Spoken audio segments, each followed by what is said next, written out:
Kapit lang, Think! Kapit lang! Ito na po, Kuya Drew. Mahigpit pa. Kaya natin to, mga kahak. Kayo, kamusta naman? Ang kapit niyo sa mga ipinangakong New Year's resolution. Kumakapit pa ba? Hey. Oh, panindigan ng mga nasa listahan, ha? Nasa pangalawang linggo pa lang tayo ng taon. Baka naman nalimutan nyo na yung mga New Year's resolution nyo and your goals sa 2024. Don't worry! Nandito kami para ipalala sa inyo ang mga yan. Okay? At syempre, nandito rin kami para mag-edit sa inyo ng mga pampaswerteng istorya ngayong brand new year. Let's get real! Hashtag Balik Alindog is trending na naman. At para mas masaya, isama na sa fitness goal ang buong barangay. Good morning, dance, dance. Good morning, dance. Good morning, dance, dance. Good morning, dance. Hanap niyo ba ay murang appliances at laptops na bagsak presyo? Ihanda ng naipong aginaldo at mag-shopping tayo. Dito, 600 pesos lang. Meet Daddy Clifford. At ang kanilang big red dog na si Elon. Pero hindi lang daw isa ang kanilang big dog. Parang miniature ka ko siya ng native na baboy na mukhang hippopotamus. Parang mas malaki pa sa akin. Ano nga kasi yan?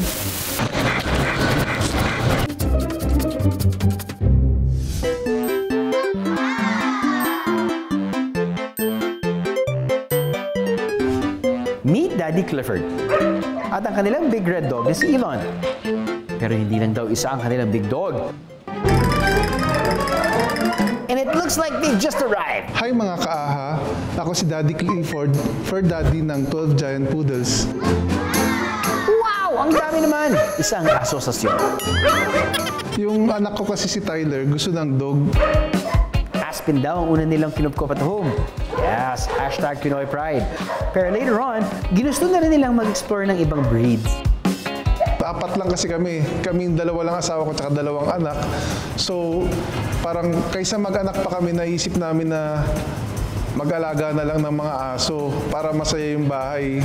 Ang mga giant poodle or royal poodle ay pwedeng lumaki ng up to 31 inches tall at the shoulder. That's almost twice the height of a standard class poodle. Pero alam nyo ba na hindi naman separate breed ang mga giant poodle? May 3 types ng poodle as recognized by the American Kennel Club. Nariyan ang toy poodles na under 10 inches ang height, miniature poodle para sa mga may height na 10 to 15 inches, at standard poodle na over 15 inches. Pero tinawag na giant poodle ang dogs like them dahil, well, they're still much larger than the average size. Ang dalawa sa pinakamalaki at pinakamabigat na alaga nila ay si Dollar at Elon. May bigat lang naman silang 66 pounds. Halos yung bigat ng kalahating sako ng bigas. Dahil na rin sa size ng giant poodles, giant din ang kanilang appetite. Teka, ASMR muna tayo.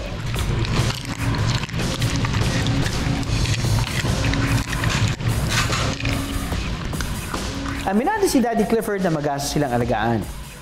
Pero priceless naman daw ang pagmamahal na nakuha ng buong pamilya nila from their pets. Punta naman tayo sa pangalawa nating pet malo owner na ang hilig naman ay maliliit na baboy. Teka, ano bang kakaiba sa mga beak na yan? Ayun naman, hindi pala baboy kundi cute guinea pigs. Unlike other guinea pig breeds, generally hairless ang mga skinny guinea pigs. Walang outer coat ang mga ito tulad ng ibang breed. Pero pwede naman daw itong tubuan ng thin hair sa ilang parte ng katawan nila. Sa physical na anyo niya, kasi mahilig din ako sa baboy, tapos mahilig din ako sa mga rodents. Ngayon, parang miniature ka ko siya ng native na baboy na mukhang hippopotamus. Kaya talagang gustong-gusto ko yung itsura niya. Kadalasan, nagugulat na meron palang ganito. Pero merong ilan na, syempre, yung di natin maiiwasan na yung iba, takot na takot sa mga walang balahibo na hayop, ganon. Ang skinny guinea pigs ay laboratory-made breed, meaning nabuo ito mula sa loob ng laboratory. Lab or laboratory animal kung ituring ang guinea pigs o yung mga ginagamit sa scientific experimentation. Guinea pig po kasi yung ginagamit natin, mostly ng mga laboratory kasi unang-una madali silang i-breed. Yung anatomy po nila, parang yung kaparehas ng sa tao, malapit. Tapos yung biochemistry ng katawan nila, almost malapit din sa tao. Nagsimula namang makilala sa Canada ang skinny pigs o hairless guinea pigs noong 1970s. nang magkaroon ng mutation sa mga laboratory breed na hair guinea pigs. At ang isa raw sa mga hair guinea pig sa lab, nanganak ng isang hairless na guinea pig na di kalaunan, nadala na ang genes na ito sa mga susunod pang salin lahi ng mga guinea pigs. Sa Pilipinas, meron daw 2 uri ng hairless guinea pigs. Hello mga kaaha. Ito makikita natin ngayon yung 2 uri ng skinny breed sa Pilipinas. Ito yung skinny, purong balat na kaagad siya. Dito naman sa isa, meron siyang mas makapal na balahibo hanggang likod tsaka sa noo. Ito yung werewolf na tinatawag. Sa ngayon, may 10 skinny guinea pigs na si Christian. At ang iba raw dito ay binreed niya. At dahil maalam na si Christian sa pagbe-breed, nakagawa na rin daw siya ng sariling combination. Sa kanilang kakaibang katangian, walang dudang marami silang kayang itaob sa palupetan. Aha! Mga kaha, ilabas na ang inipong Aguinaldo. Dahil this morning, magsha-shopping tayo. Sige nga, mahulaan nyo kaya ang presyo ng laptop na ito. Ang karaoke na ito para sa mga biritera kong kumare. Hindi raw kayo mabubudol sa mga bagsak presyong gamit. Mga kumare at kumpare, lapit na dito at hindi kayo malulugi sa ibibenta naming kagamitan. Okay, kunin natin dyan ang mop na to. Okay? May built-in Wi-Fi extender pa. Kaya kahit nasa lugar pa kayo sa inyong bahay, ako, abot kamay ang Wi-Fi. Halika na. Yan? Interesado. Ayan, halika na dito. Teka lang, isa-isa lang. Ikaw, ilang map gusto mo bilhin? Very good. Pila lang dito. Pila-pila. Pila-pila. Very good. Brother, ikaw na muna dito ha. Alis na muna ako. Kung naghanap kayo ng lugar kung saan makabibili ng mga dekalidad daw na produkto sa murang halaga, huwag na maglilipat pa ng channel, guys. Dahil isang kaahan natin, may ituturong lugar kung saan jackpot daw talaga kayo.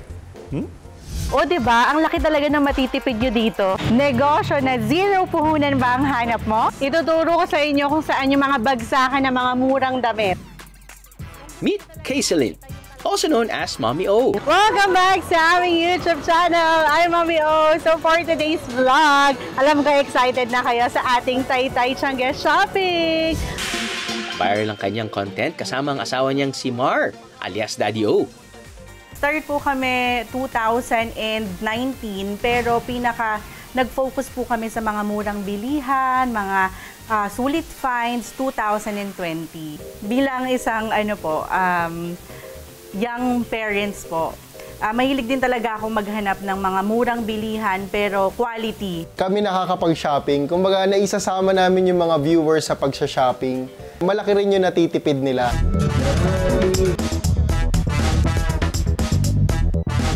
Itong karaoke namin, nabili namin sa Quiapo. Normally, ang malalaking karaoke nagpa-price range ng 30 to 35,000. So, itong portable karaoke namin na pwede mong i-connect sa flat screen TV, nabili lang namin ng 18,000 pesos and wireless mic na. Ang daming gustong magpalamig sa bahay pero bawal magbutas ng dingding para sa kanilang mga aircon. Kaya naman, I recommend itong portable air cooler. Mabibili nyo to sa mall na nasa 7,000 pesos. At ito, nakuha lang namin ng 4,000 pesos. Siyempre, bumibili pa rin naman kami sa mall. Kasi ito yung mga ganitong cookware sa mall. Usually, mabibili mo yan nasa 4,000 to 5,000 pesos. Pero makaka-jackpot ka online ng 1,900 pesos. Ang dami na, aesthetic pa. Para sa Team Oh God, sigurado silang hindi sila oh my God. Dahil kahit na mura ang binibili nilang mga produkto, mahalaga pa rin na dekalidad ang mga ito. Talaga namang budol is not real sa mag-asawang ito. Kumbaga, brand versus quality. Yun yung tinitignan namin. Yes, maganda yung pangalan ng brand, pero maganda rin naman yung quality nito, makakatipid din kami. Kaya naman ngayong umaga, dadalhin tayo ni na Mommy at Daddy O sa mga bodega sale. Ayan, nagkakagulo doon. New arrivals daw. Makigulo tayo. Habang-abang lang mga suki, mga kaaha, dahil makaka-jackpot daw kayo rito.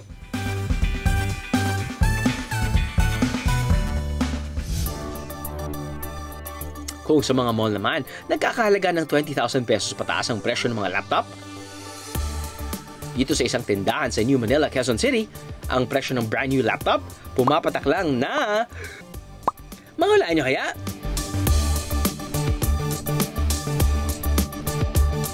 Nasa 15,000 pesos lang pababa. Aba, talagang good item. So ito kung warehouse sale namin, dito namin talaga binabaksak yung presyo. Yung iba pa ho, minsan below cost pa tayo.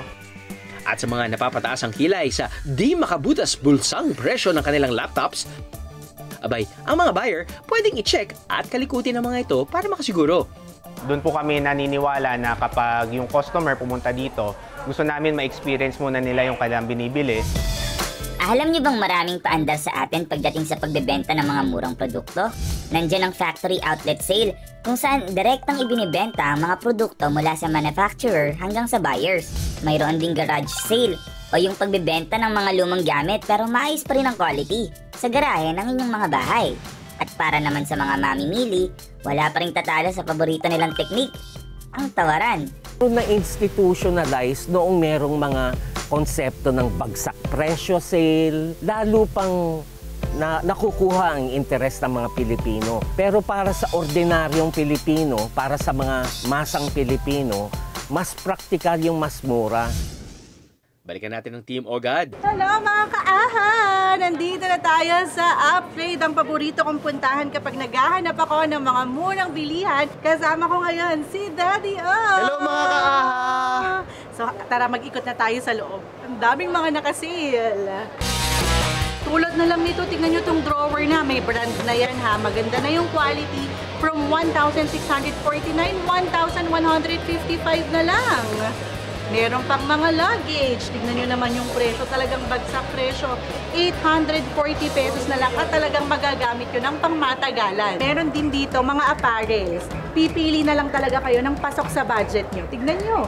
Yan, may mga sapatos. Oh my Oh God! my God! Oh, di ba yung mga nabibili natin usually ng 1,500 to 2,000 pesos? Dito, 600 pesos lang. First tip ko sa inyo, i-follow nyo na sila sa kanilang social media account para naman updated kayo kung kailan yung mga sale nila.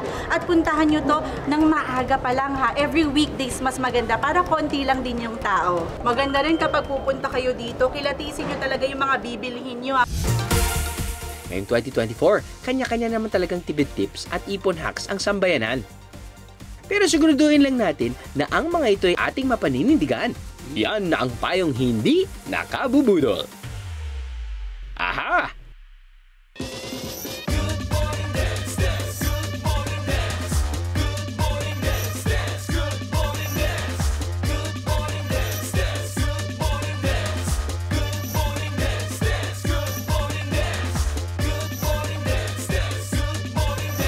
Uy, na-miss nyo na ba ang aming Good Morning Dance? Aba, may comeback yan ngayong umaga, no? Let's begin. At makikihataw kasama ng ating mga kumare, si Kapuso artist Shuvi. Oh, kamusta naman so far ang New Year's resolution niyo mga kaha? Ako kasi, all year round na priority ko ang pagiging healthy. Dahil siguro nakasanayan ko talaga yan. Pero if you look at the bigger picture, ang main objective namin mag-asawa is to, I guess, lengthen our lives. And just be with the kids and our loved ones as long as possible. Okay, ready na ba kayong kumain ng sisig? Ready na ba kayo mag-enter ng #fitness era?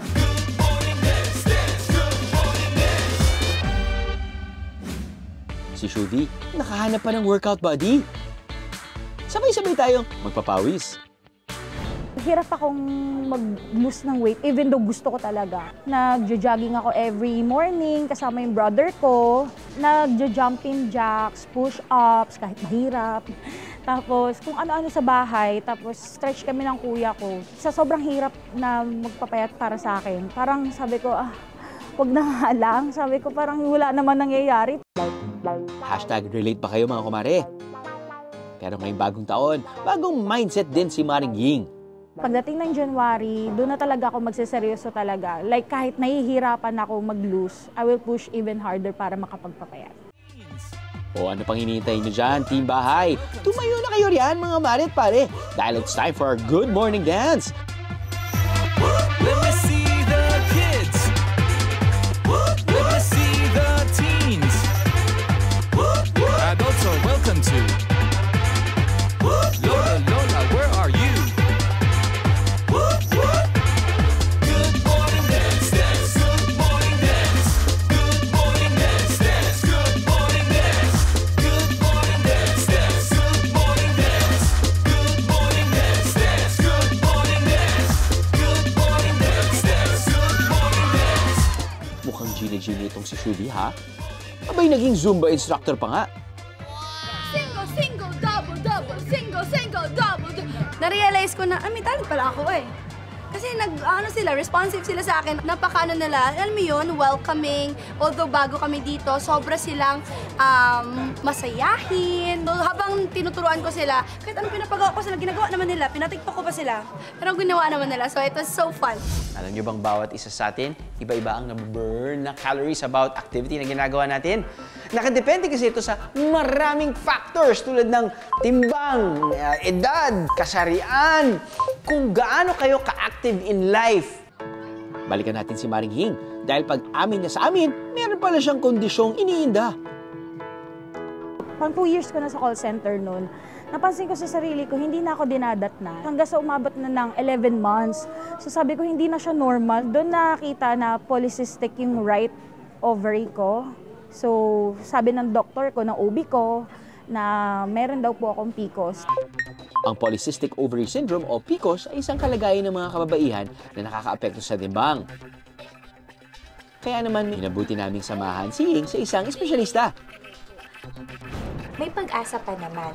Ang mahirap lang kasi, ang PCOS kasi is dahil hormonal siya, apektado din yung stress mo. So, kung ano yung nagiging frustration mo sa timbang mo, kapag nade-demotivate tayo, bumababa yung certain hormone levels natin or serotonin natin na nakakatulong sana para mapanatili yung tamang pattern ng pagbaba ng timbang. Dapat nagkakaroon tayo ng food log. Dapat iniisip natin yung tamang portion ng pagkain. Importante din na dapat nilalagyan mo ng mataas na fiber ang iyong pagkain coming from the fruits and vegetables natin. Dapat yung plate natin, mas marami yung gulay mo kaysa sa carbohydrates at saka sa mga karne. Kasi nakakatulong sila na mabalance yung kinakain natin. Feeling mo full ka, busog ka parate, so hindi ka nagkikrave. Iisipin din natin yung tamang oras ng pagkain.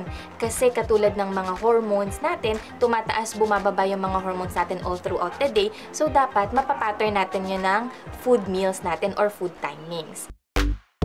Pero sa dami ng mga pampapayat at pampa-healthy tip, alin nga ba sa mga ito ang approved and proven ng science?